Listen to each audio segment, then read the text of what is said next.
Well, and the individual voice that you're just talking about too, that because it's a large language model, it wants to be as large as possible. It wants to be as universal as possible. And that's the one thing that we really always have. Every student who walks into your classroom has an individual voice. And it's cultivating that, again, as you're saying, even if that includes some grammatical mistakes along the way, big deal. Mhm. Um, is the person thinking on their own, and then are they expressing it in a way that is kind of inherent to who they are as a human being?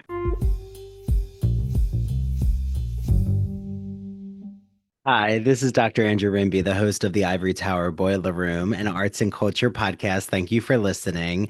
I want to just remind you all that if you're not following us on social media, please do. It's always nice to interact with you all, and I'm always posting clips from the podcast, information about our free book club that's on Zoom, and all other kinds of exciting events, and a lot of literary posts. So Instagram is at Ivory Tower Boiler Room, and so is our Facebook.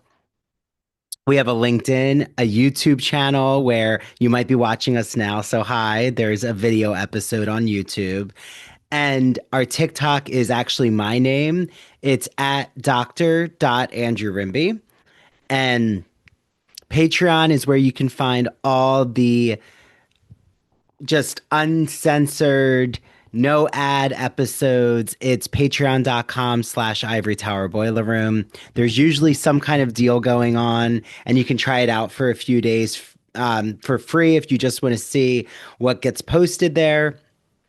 And if you're listening on Apple, please leave us a review. It means a lot. If you're listening on Spotify, make sure you're following us. And I hope you all just enjoy this episode.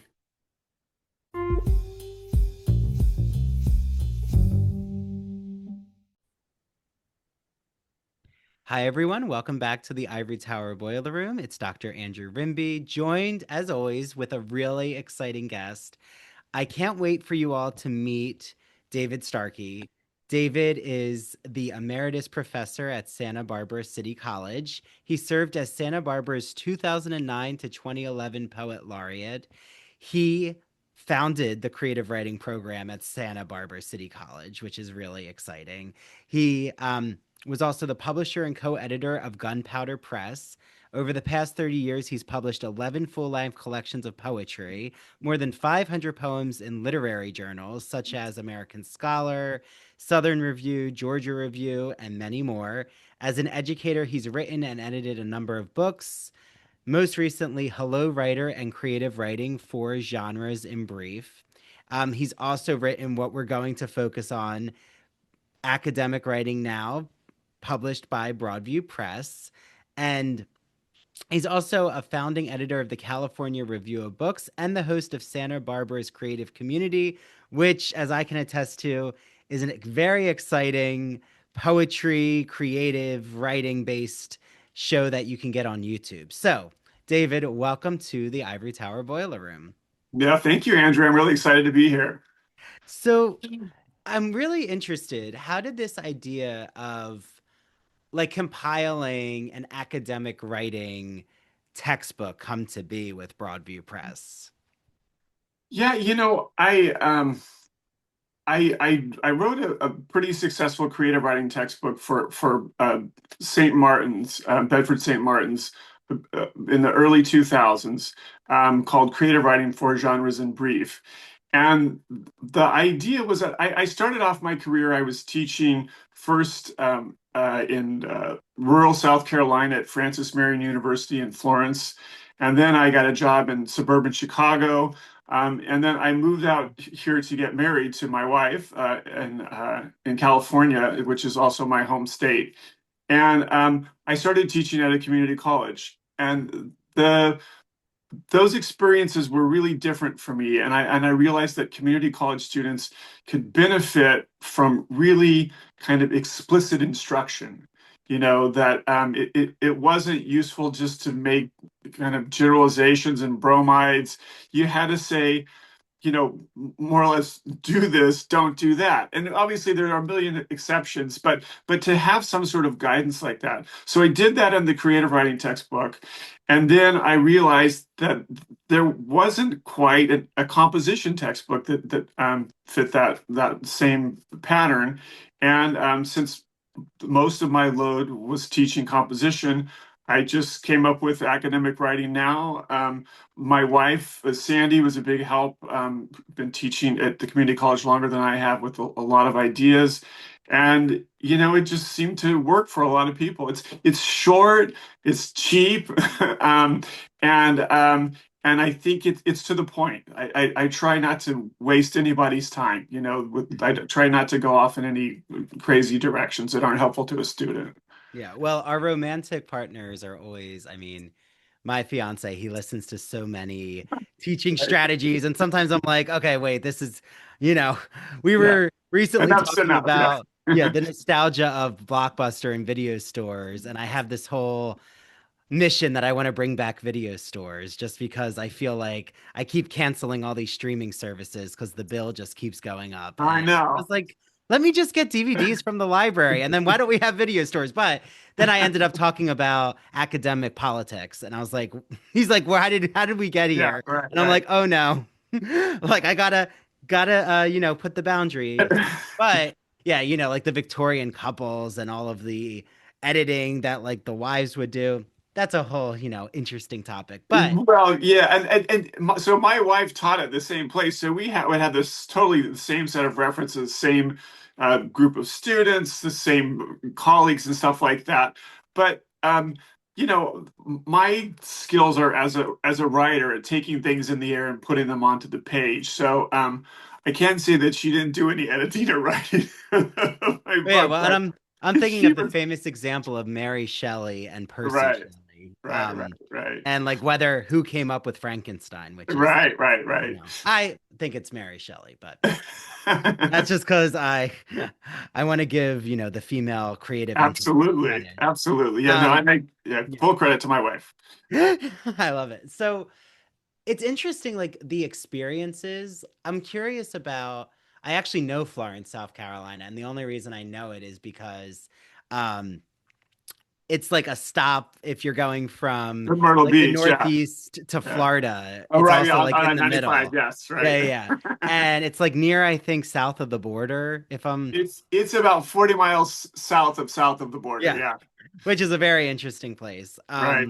And there should be an ethnographic study of, you know, the how Mexican culture is appropriated there. But Yeah, it's a right. whole other. That's a It's whole such nother an episode. interesting. Yeah, it needs a lot of dissection. But how was it like being, say, in more like that southern atmosphere of Florence, South Carolina, to then like jumping to, you said Detroit or Chicago? Chicago, yeah. Chicago, okay. Yeah. To Chicago and then eventually Santa Barbara. Like, did you feel that the atmosphere of the states also influenced the way you were teaching writing? Oh, absolutely. Yeah. So, I was born and raised in Sacramento, California, but my parents were from the South and they were both public school teachers. So every summer they would take my sister and I Mhm. back home for the entire summer. So I spent all my summers growing up in Beaumont, Texas, and Lake Charles, Louisiana. So the South wasn't foreign to me in that regard. I had, and then I got my MFA at Louisiana State University. So that part wasn't different, except the way that I was treated, I think was different. So I can come on with a little Southern accent every once in a while when I'm talking to, but I sound like a Californian to someone who lives in South Carolina. And so I think always I was kind of an outsider. And I think you can sometimes use that to your advantage, when you're teaching. I'm different from you, but maybe I have a different perspective, something that might be useful to you that you wouldn't get, just around the area. Um, I South Carolina, Francis Marion University was pretty much an open access school. It was almost like a big community college. And so a lot of students, that was their first generation college students. Mhm. Um, I think there was some fear and resentment about what was happening when your mind is changing a little bit, you're encountering new ideas. So I did my best to try and figure out who my students are and what do they respond to, most successfully. And then it's true when I moved to, this sort of, middle class suburb of Chicago, that was a really different experience. All the students there, um, they wrote really well, I have to say. God bless the Midwest for in terms of its writing instruction, at least when I was teaching back there, because they were really good writers. But then again, they might have been a little bit boxed in their thinking, used to writing in these, kind of formal patterns that they'd inherited, five paragraph theme and, variations thereof. And then I moved back to California, said to be with my wife. I did teach briefly at the University of California, Santa Barbara. And that was also an odd experience because I was teaching in their composition program, and the writing was so much weaker than the writing I had encountered in my little private college in Naperville, Illinois, that I didn't give a single A my first first quarter teaching, and I think I almost lost my job because the students were so mad. But then so then I had to sort of recalibrate myself to California, and that's the way it goes. I don't know if you've once you teach around, you sort of see that that's kind of what happens. You teach to your students, I think, if you're a good professor.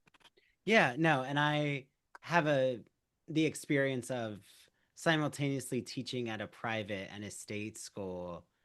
Um, well, two state schools and a private school, so I'm like jumping around. But I do think that there's an interesting um element that happens in the art of writing, which is, like you've said, I love when students start to really take control of, like, first their intellectual thoughts and then like the ability to transcend Mhm. like the mind's thought onto the page. And Right, I do think too, I also get students who they're very they excel at writing, but they also aren't necessarily, they're not taking creative liberty. And it's like then the job is, right, getting them to play around with their ideas and not feel that it has to be formulaic, like you said. I think right, that's what's exciting, is when you're like, you've been around so many different demographics of students and their abilities. And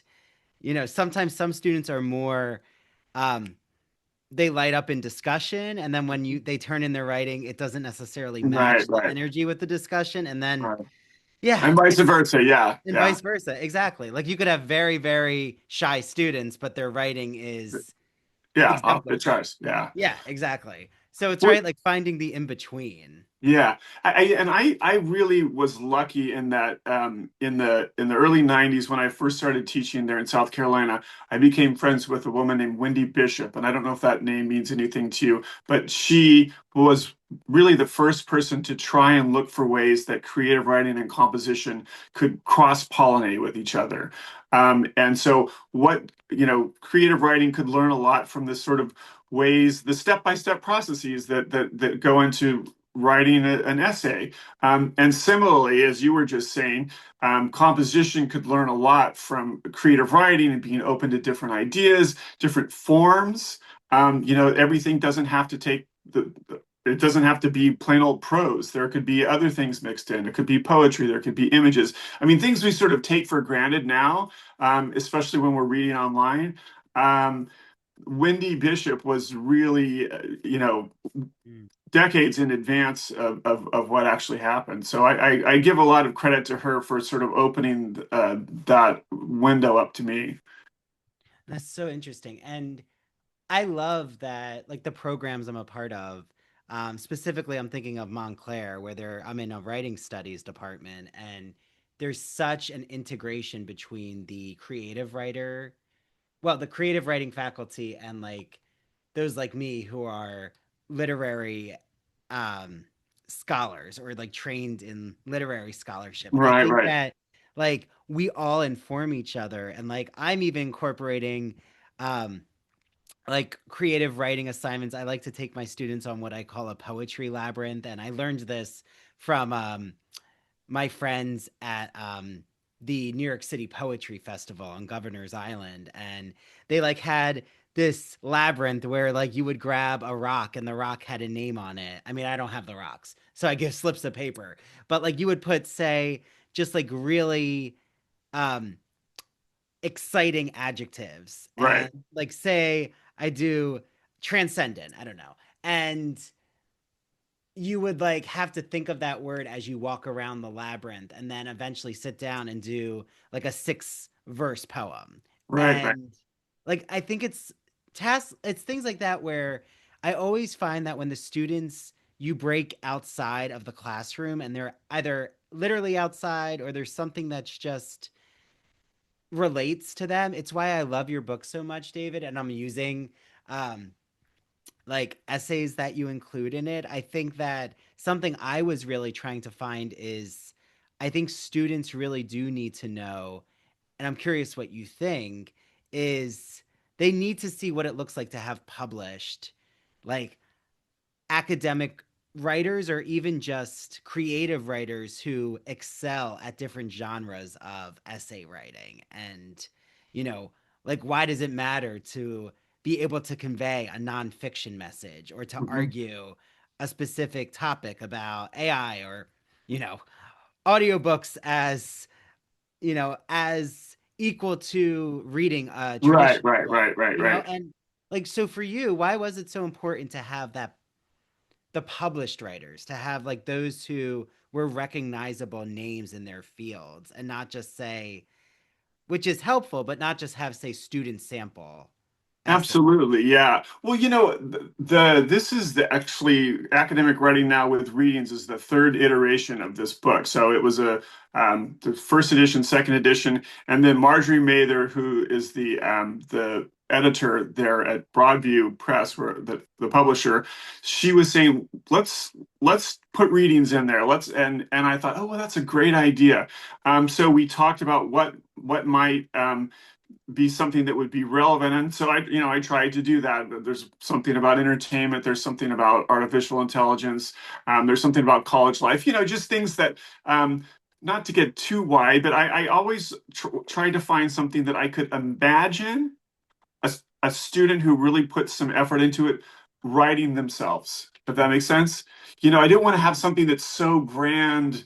This is my fifth piece in the New Yorker or whatever it is, but like just and there's a couple of actual students in there. So it's good to see published writing, and I think it's important to see how, as you're suggesting, that's part of a conversation. Like when you have something to say, and you can say it as well as these people do, then you add something to the overall conversation. You can help persuade people of the point of view that you'd like them to adopt.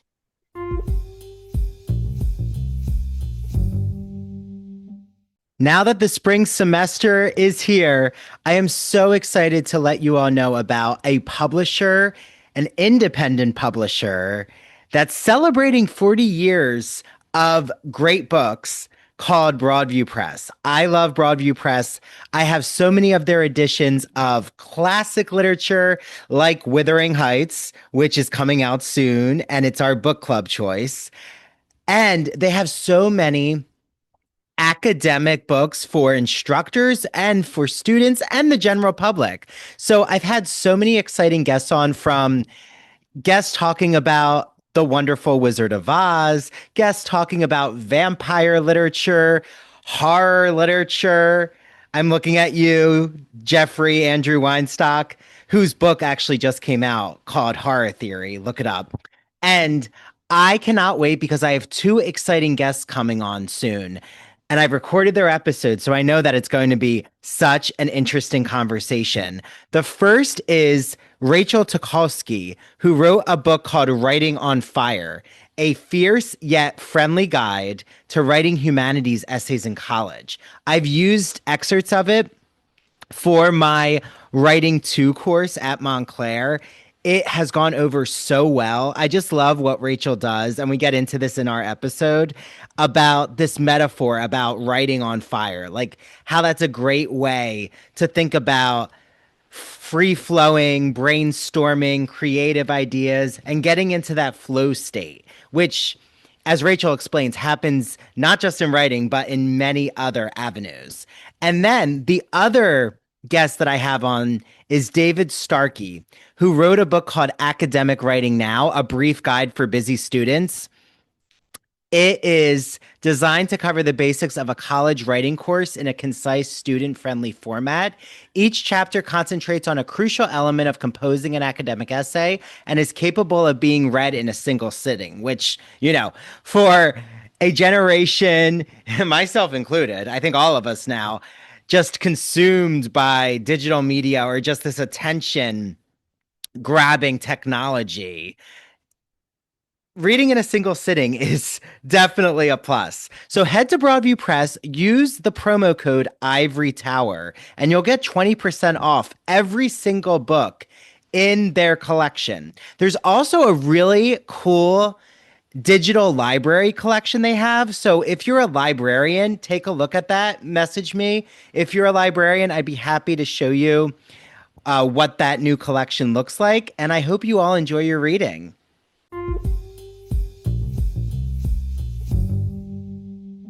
It may be freezing here in the Northeast, but when I received my copy of the Gay and Lesbian Review, it warmed me up instantly. Their new issue is all about kink culture. Let me explain a little. I'm going to read what Jeremy C. Fox, the managing editor, has to say about this issue. He says this issue marks a bit of a departure for the Gay and Lesbian Review as we crack open the bedroom door to explore the practices and paraphilias that interest or obsess some LGBT people and the roots of their appeal. Several feature articles delve deeply into why certain kinks turn some of us on, and whether we can discern historical and aesthetic rationales behind these fixations. This magazine features articles such as The Power of the Foot. Oh, yeah, they're going there with foot kinks. Maplethorpe's Gift to America, Reclaiming the Sacred Dungeon. Tumblr was a gateway to kink, and Cruising with Boyd McDonnell. You definitely want to get your hands on the kink issue here. I have an exclusive promo code that those at the Gay and Lesbian Review have granted to you all. It is ITBR Choice. Enter it when you check out on the glreview.org, and you will get a free issue of the magazine. I hope you all enjoy your reading, and it'll definitely keep you nice and cozy.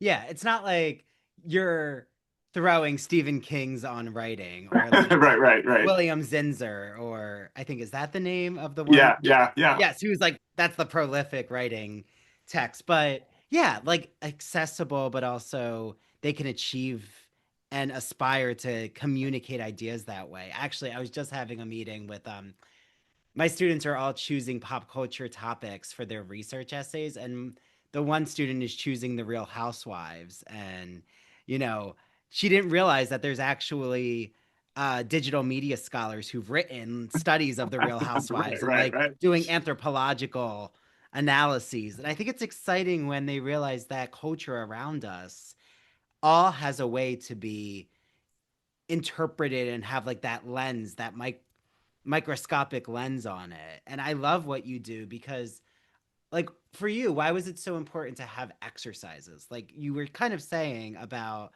your students, you realized specifically at the community college level, they really did need um, a guide. Like they needed Right. something to take them through. So, yeah, what did you Well, get out of putting? yeah, I mean, I think, you can preach all day long. It doesn't really hit home until you try and do it yourself. And that's in any activity whatsoever that we humans, try and master. So I try and have a lot of small exercises so that they're low stakes. But they matter, and they can also accrete so that you can put this one together with this one, and suddenly you're having something like a paper, you know? And so I really do think it's important for students to respond to the writing that they read.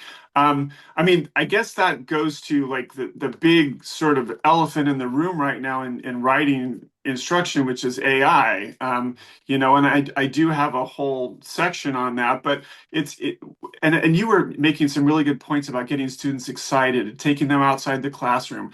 I think that's the way to combat AI is to say, look, writing is exciting, writing is thrilling, writing is important, writing gives you agency that the computer never can.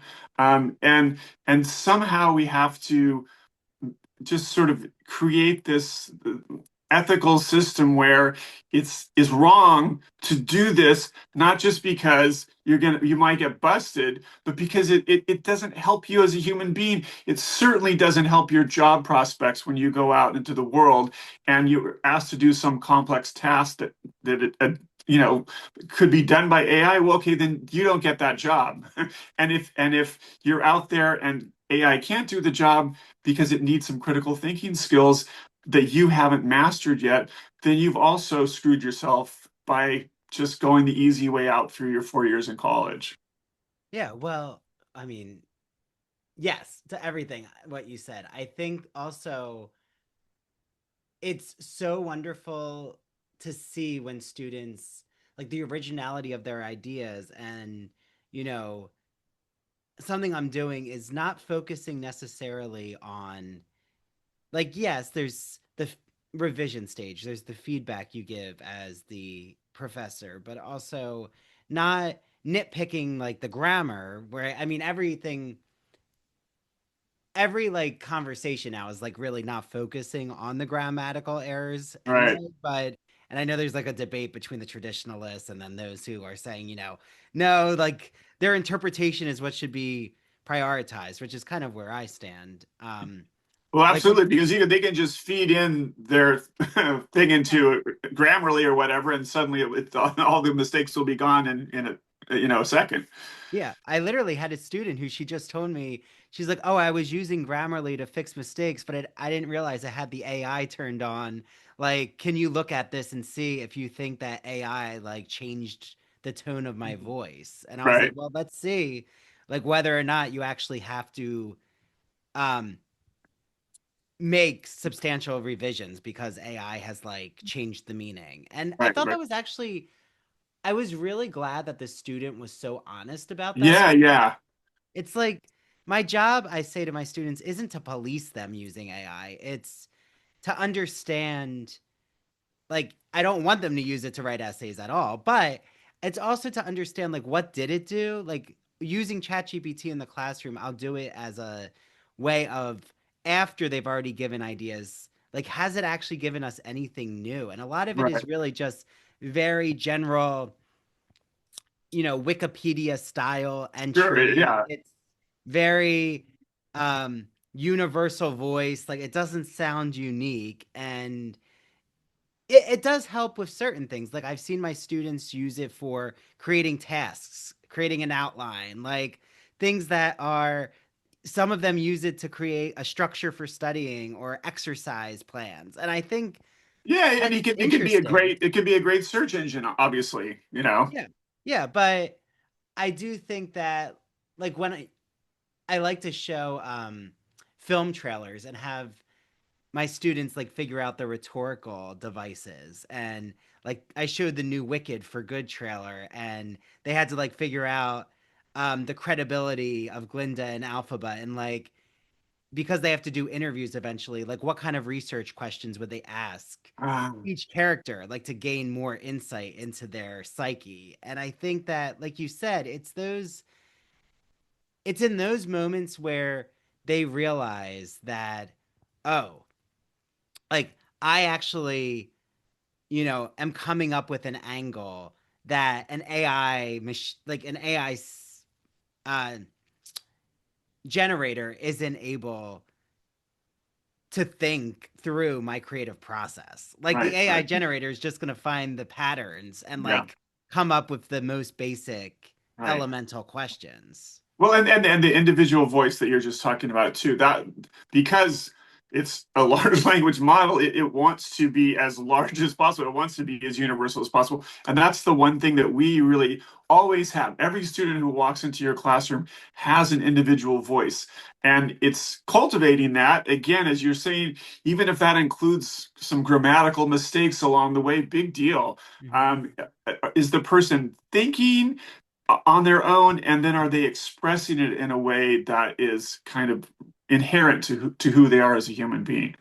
Yeah, well, and it's like we always learn from, in terms of teaching, sometimes like I'll remember my Rolodex, the professor I had who, when I handed in an exciting, in my opinion, I had such an exciting literary analysis composition essay about, I don't know, some short story I was really invested in at the time. And I just remember I got a B because I messed up one of the citations in the work cited, and that's what he circled. And I was like, well, you know, I always say to my students that example because I'm like, yes, there's going to be some faculty where, just because of time and grading, they're Right. looking for certain things. And at other times, like what is more important, in my opinion, is how they actually provide evidence for their interpretation. Like, backing, using direct quotes, using the sources. Like you said, when they graduate, what an employer really wants to know is how they're able to synthesize information, where they can go for research sources, how they can fact check and make sure it's verified. Like all of that is more important, in my opinion, than formatting. Like Mhm. formatting, you could easily fix. And, Right, right. it's kind of, I was mentioning to you that um, before our conversation, I had the pleasure to talk to Rachel Tchaikovsky about her book Writing on Fire, also by Broadview Press. And like she also does similar um, examples where she'll have excerpts from a short story or poetry or even social media. Like she has done a lot with analyzing social media and interpreting it as literature, which is interesting. It really does help. Like it helps to have those, to make what could be so, like you said, abstract. Like, Yeah. right, you could teach, logos, pathos, and ethos from a really philosophical abstraction, but Right. like, That's not going to go too far. no, like students are always thinking, okay, well, why does it matter that I know the credibility of the author? Like, why Yeah. does it matter about, the emotional appeal or the evidence used? And like, how do you, David, like when you were in the classroom, how did you always get the students to realize the relevance of the art of writing? Yeah, I mean, I think a lot of that has to do with the assignment that you're giving, Mm, to what extent does it feel relevant to the student? I always thought too that the act of a creative writing workshop or a composition workshop, to me seemed to be something that was a really transportable skill that you're asking about relevance. So, mm, for instance, let's say we're bringing an essay, we're all looking at it, we're looking at what works well. We're looking at the things that could be improved. Um, and we're doing it in a collaborative atmosphere. We're doing it in a way, ideally, that makes the writer want to make those changes that need to be made and to feel proud of the things that they've done well. Um, and so that's a skill that I mean, I wish everybody on earth had, my ideal workshop in any genre was always and is always when you leave and everyone's looked at your piece of writing, do you want to go home and work on it because you feel excited about it? So mm, that's what I tried to do in the classroom itself. And then, when you're, as you said, there's the element of grading, which is the hidden onus for us writing teachers that a lot of other people don't have. If we're reading carefully, a lot of papers and responding to every sentence. My gosh, that's so time consuming that it can be kind of soul crushing in a way. I mean, that's one of the reasons that I retired, was because I did feel obliged to do the best I could to make students see why their writing was relevant, where they were doing things, that worked well. But it's just it for me, it during the semester, it would take up literally every day of the week, weekends all day long. And when I wasn't teaching or in meetings, I would be grading. And I mean, I don't know that that's like an ideal life for a person to have. It's certainly exhausting.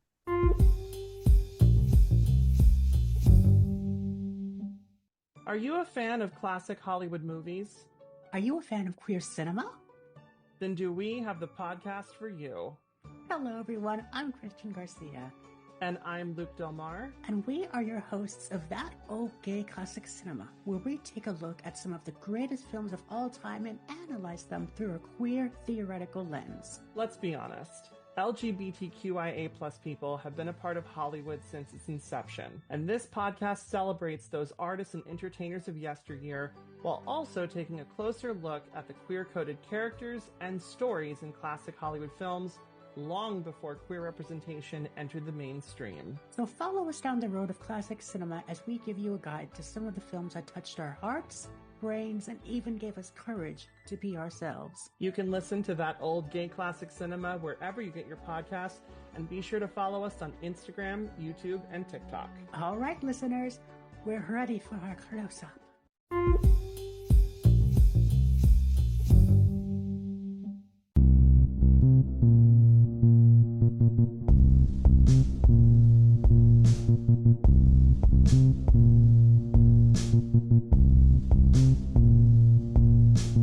Welcome to Severed, a podcast week dropping new episodes every Monday. Severed True Crime and Severed Paranormal episodes deep dive into murder, mysteries, and the otherworldly in a concise format. A 7-minute story to frame the case with thoughtful analysis and our usual banter. We sometimes find the lighter side of darker cases. We offer 3 spin-off shows, Severed Strange Stories, Severed Haunted You, and Severed Serial Killers that highlight the unusual to lighthearted topics from the digital dumpsters of true crime, haunted universities, and the minds of madness like Ted Bundy and Jeffrey Dahmer. We are your co-hosts. I'm Harry Chambers. And I'm Drew Hudson. Listen on all major podcast platforms, including Rogue Media Network and Radio Garden State. Follow us on Instagram at severed_podcast.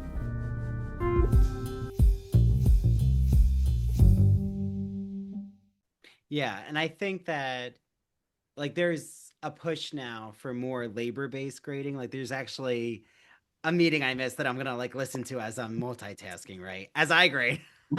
But you're right. And I think too, something that I've now actually modified in my teaching is I've now, for the last year and a half, done writing journals, like physical journals, prompts in class, writing checks of them. But my writing check is more not about the grammar at all. It's about, how much thought do they give to the Right. prompt? What are they really interested in their writing? And I think that, like you said, there's an investment. I find students, they just love that I gift them a writing journal, like a small journal. And No, it's I do that too. Yeah. yeah, right. And it's things like that where, they still turn in, Canvas or online assignments, but I don't need to keep assigning discussion boards. Cause right they can easily, turn to AI, but they also can, I then get caught up in trying to grade all that. And it's maybe the method is okay, having some things online, but going back to that handwriting, that Absolutely. in-person Yeah. tactile, the tactility really does matter, I think, when it comes to writing courses and collaboration, like you said. Writers, published writers have writing groups. Published writers all Right. look at each other's work. They're not in isolation. Right. Yeah, and I think that's always an important thing to emphasize with students, is that, we are not writing ourselves alone in an ivory tower. We're in the boiler room. Yeah, we we need to we need to workshop ideas. And like I always say to my students, a novel that you get from Barnes and Noble, it went through so many hands. Like that is not the first drafts. Even though Joyce Carol Oates and Stephen King are prolific writers, they have a huge team behind them. Right, absolutely. So, but okay, like what did you maybe in academic writing now, David, was there something like you were especially really excited to put into your book, or something that like really was inspired even by the classroom process, like that you knew you needed to have there? I mean, what I try and do in the first part of the book is walk students how to write an academic essay in just about any form it gets thrown at them. Mm. So that's what I feel good about is just to think of, I think there's a lot about invention in there. I really think that's important to be thinking before you start writing. Now, for a lot of people that occurs in their head, but I think when you're a beginning college writer, to take that from your head and put it on a piece of paper, put it on a computer is really, really important. And to have that material to work from, I think it's like a sculptor without any clay. You have to have the clay there before you can start working with it. And yeah, I mean, I think just guiding people towards what makes a decent thesis. And it doesn't have to be a old-fashioned thesis statement, but I do think it's always important to have an argument. An answer to so what? Why should I read this? I mean, and especially, there is a real reader with real consequences, and that's you, Andrew, and Yeah, reading and you're going to give it a grade. And so it's important. It's not just something that they're going through for no reason. So anyway, I think I try and weave all that sort of those messages into the book. yeah. And I think that what's so exciting about like your book, but like also just how much life you breathe into like not only why writing matters, but just the power of writing all around us is the persuasive element that you need to captivate your reader, and like how much you can bring in terms of outside material, like the New Yorker, or I mean, any nonfiction book that just got published, or a Right. YouTube video. Like it's like a music video. I'll use music videos too a lot. And like there's so much potential. And I think that's what makes writing and the humanities interest like just such different types of disciplines than say the sciences, is there really is a unlimited amount of examples. Mhm. And like the way that you're teaching, that you taught it, is different than how I teach. And like Right. you could you could shadow so many professors and everyone is doing a different type of practice, but at Right. the end of the day we're all teaching how to effectively communicate. Yeah, Right, like absolutely. Well, and I think that's one thing that's really important about the humanities is just having that flexibility of, so that you can teach this way, I can teach that way, someone else can teach another way. And it's really crucial that the teaching that we are doing matters to us personally, just as much as we want the writing to matter to the students. We have to be talking about things that we care about, and we have to be doing it in a way that is going to be um, a way that sustains us. So I mean, I think as I'm a professor emeritus now, and you look back on, I've taught for 34 years, and I'm teaching now in adult education classes because I love to teach. But you look back, and it's like the moments when I was most engaged were the moments when I was doing things that felt important to me, you know, when I was jacked up, then I could get my students excited too. yeah. Oh, exactly. Well, and especially for like when I teach 8 a.m. classes, I am Right? definitely passionate about what You we're got to gonna be do passionate because at that 8 a.m. class. yeah, like I actually created a rhetorical scavenger hunt at Montclair where like my students, one of the sections was going to the library and like, you know, finding different um elements of like the genres that are at the library. They had to interview a librarian. They also had to go to the train station on campus and like time it to like interview someone coming off the train. Like, I That's do great. think, I love it. Yeah. yeah, but it really does. I think they start to realize like how much there's this whole very creative process that's involved with the humanities in general. And I think, I mean, I get frustrated. I'm sure maybe you do too, David. Just guessing with how invested you are in the pedagogy and the teaching of writing, and how many years you spend in the classroom. That like the attack on humanities thinking is just, it feels so coordinated of trying to take away individual thinking and critical thinking. And it's something like I really keep just shouting is like, we need to not only have the humanities, but you're going to have a society that is all thinking um in a very Big Brother 1984 way, which I don't Right. think anyone would be interested in watching those films or TV shows. But Yeah, absolutely. yeah. No, I think you're right. I mean, I think and that's something that's really important to emphasize to ourselves and to our students is like how important this enterprise is to keeping our democracy going, to keeping free speech alive, because that is one thing that we really do emphasize in our classes is free speech. What do you have to say? I want to hear it. I may not like it, but I want to hear it. And we see now in the current administration people being called out, canceled in this super ironic way. People who had been saying, oh, there's a cancel culture against us, canceling in ways that are just beyond belief.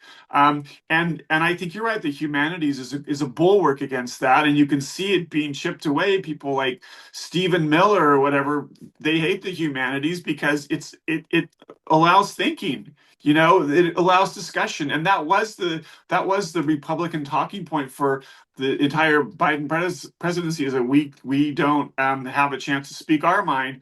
Well, come on. Anyway, we Yeah, could no, go. no, We could spend the rest of our time on this, well, but and it's also like interesting because you said you grew up in Beaumont, Texas, right? well, I grew up in Sacramento, but I Okay. spent a good bit of time in Beaumont, Texas. Yeah, during my summers. The reason I bring that up is because I'm sure Beaumont is like the site of Footloose, like Right, where right, right, they right, like ban dancing, and it's like this whole very repressive system. So it's just very right. interesting because it kind of ties into attacking free speech, in their case attacking dance. But Yeah, yeah, no, I think that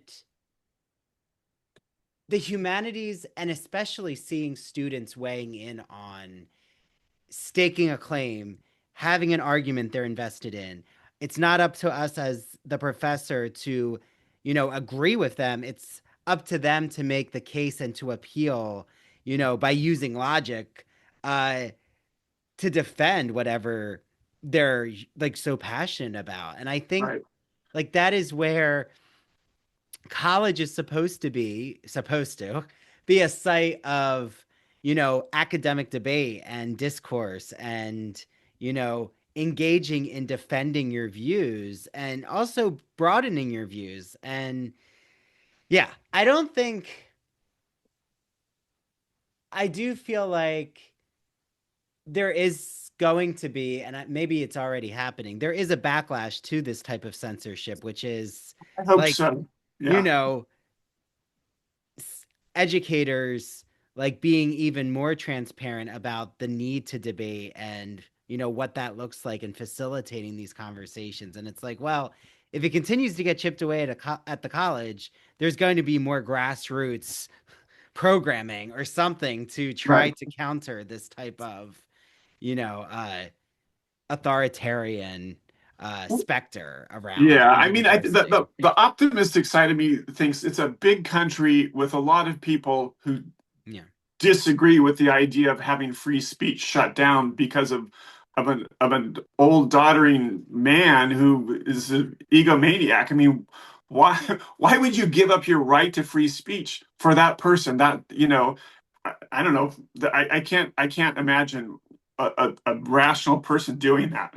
Yeah, yeah, yeah, me either.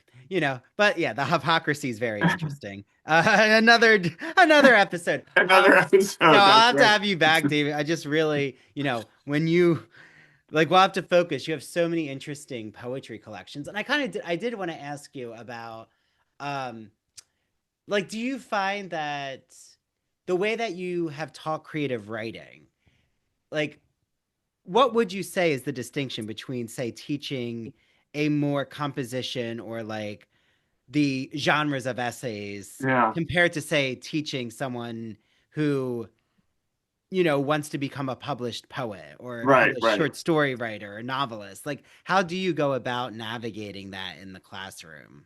Well, I mean, I think, I like to explode genre conventions, but I think they're there for better or worse, especially in academia. So, um, I think that, like, if you go into your anthropology class and turn in a poem, you're not going to get a very good grade.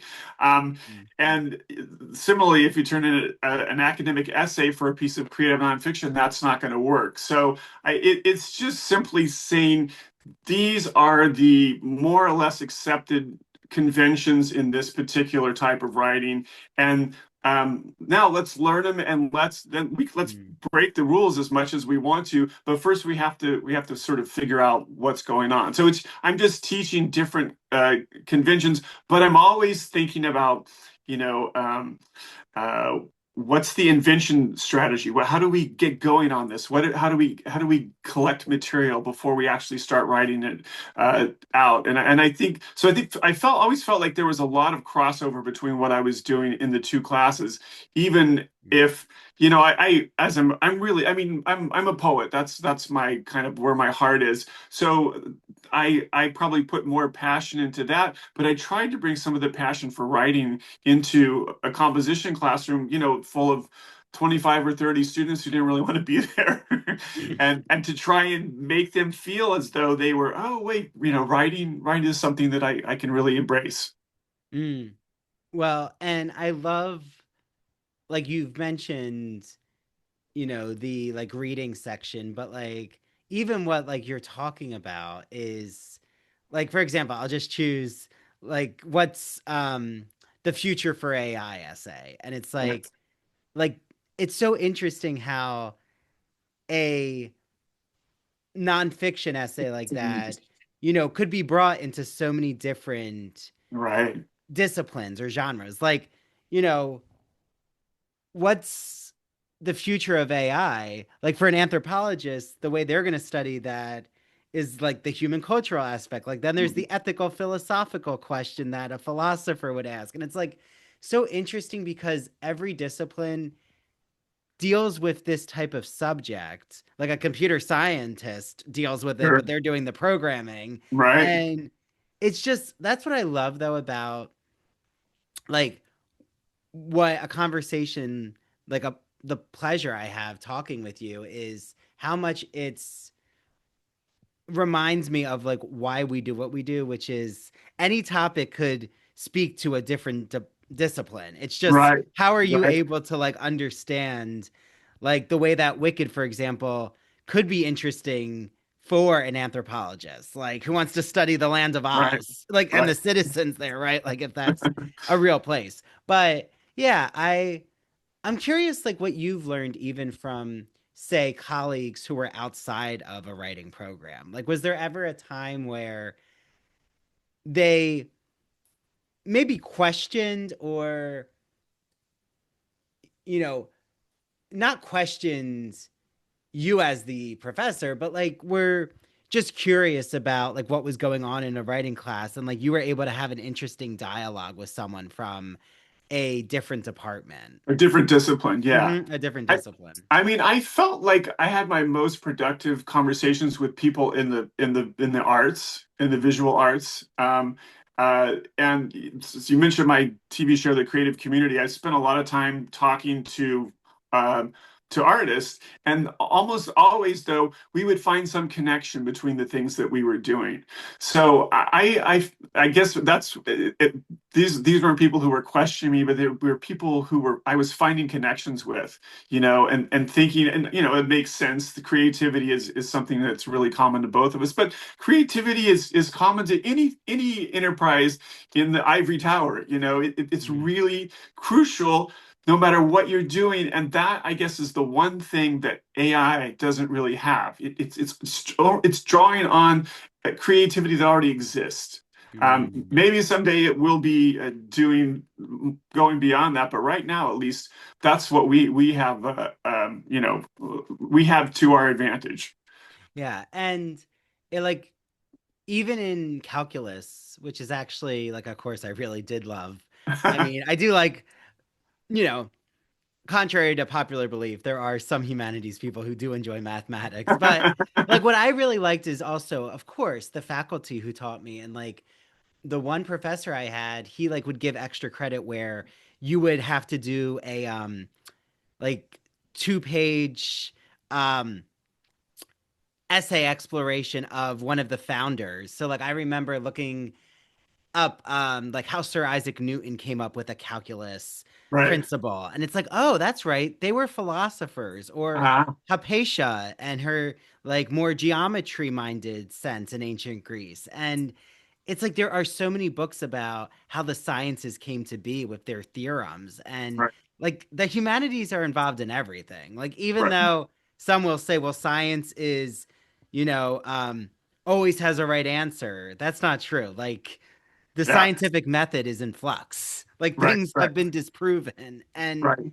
yeah, I think that's where, um, in my opinion, um, what we do best is we can connect the bridges and we can convey how all of these disciplines are integrated with each other, and like that really is what the humanities are, is making things transparent, like Mhm. making learning transparent. And I feel like what you do, David, is so important because like anyone who writes and reflects on their teaching practices and offers a guide, I mean, are such heroes in my book in education because like yes, you know the theoretical or like the peer review journals, like yes, they're interesting, but also a lot of the times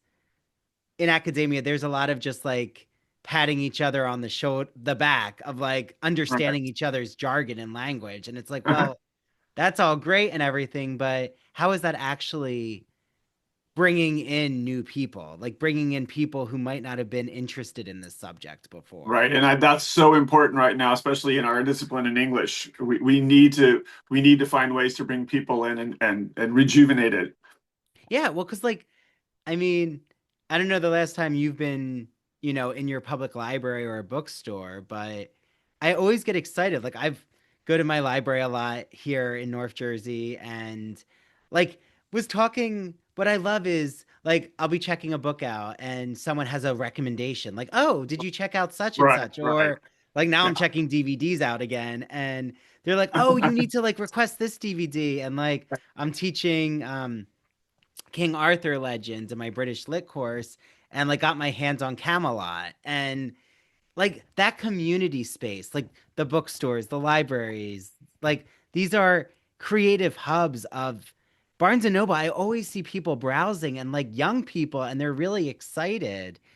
And it's like, oh, there are people interested in literature. It's just like you said, how do we Yeah, no, when they get to absolutely. college, how do they realize that like they can have more of a critical eye with Mhm. what they're reading, what they're absorbing? Yeah. But no, I think those two spaces you just mentioned are, I mean, important. I am a big patron of our library, and also we have a great local bookstore, Chaucer's Books Ooh. in Santa Barbara is one of the great independent bookstores, I think, in the country. I'm lucky to be there. And again, you run into people you know, and did you read this? And yeah, it's a great physical space to do what a lot of people are doing online in terms of recommending books. That would be one other thing I would put out is my uh, I co-edit with Brian Tanguy the California Review of Books. If people are interested in taking a look at that, calirb.com. And we recommend books that we are excited about. And so that's another space where I get a chance to do exactly what we've been talking about. And which genres of books, David, do you both review? So Brian is more kind of politics and history. I tend to go more for kind of literary fiction, poetry, uh, and but if something comes along that we like, we'll review it. So take a look. Take a look. I'm gonna look. No, I'm gonna look, and it's all online. Yeah, it's all Oh, online. wonderful. Okay, okay. California Review of Books. Yeah. I can't wait. No, I love, and also I think that you know, the even though I'm in the New York area gets a lot of like It does. literary press, but the West Coast has a lot going on too. Like California has a literary art scene. So no, definitely going to check that out. And I love that the bookstore is named after Chaucer. I'm a Yeah. huge Canterbury Tales fan. So You gotta hopefully I'll visit. have a chance to go to Santa Barbara. I've Yeah. heard beautiful, beautiful things about Santa Yeah. Barbara. So how can everyone, David, I know you have a website, so if you can tell everyone where they can like find all your work, your creative work, academic work, Yeah. everything.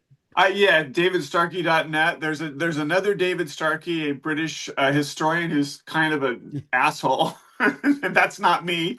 So davidstarkey.net, not davidstarkey.com. And yeah, you can see everything. I have a new novel that just came out this month, and I hope people take a look at that. So a lot of stuff going on. Oh, congratulations. What's the novel called? It's called The Fairley Brothers in Japan. It's about two washed-up musicians trying to make a start in Japan, and it's sort of a comedy, a brother book. And anyway, Yeah, and I'm assuming you're like always working on a new project. yeah, my wife gives me a hard time about that, but it's true. Well, hopefully, definitely, David, reach out to me. I love chatting with you. And if there's like something, a new work that you think would be an interesting topic to like bring out to the podcast listeners, I'd love to. I All always right. love to like connecting someone's new work with like, say, a pop culture text. So like if it connects to a certain genre that like Right, everyone's binge watching or right. Yeah, yeah, yeah. let me know. Let me know. Will do. Oh, also, is there any social media where people could follow you, You David? know, I'm a pretty lousy social media guy, Andrew. I mean, I have an Instagram account and a Facebook account, but I don't post that frequently. So my website is probably the best way just Okay. to sort of keep in touch with me. Great. Yeah, no, no shame if like you're more on the Luddite side. Yeah, yeah, there you I'm go. starting to like sometimes I just have to take so many social media breaks because all of the constant information is like Right. it causes migraines. So, Yeah. that's where technology is not always a benefit. Right. But in this case, it's a benefit because I got to talk with you. So, Yeah. David, It's this been was a pleasure. Thank wonderful. you. Yes, yes. And everyone, please use the promo code Ivory Tower, 20% off of David's book. It's called Academic Writing Now on Broadview. And check out his website, davidstarkey.net. And David, this was such a pleasure. Thank you so much for coming on. Thank you, Andrew. Thank you. Okay. Bye, David, and bye, everyone out there.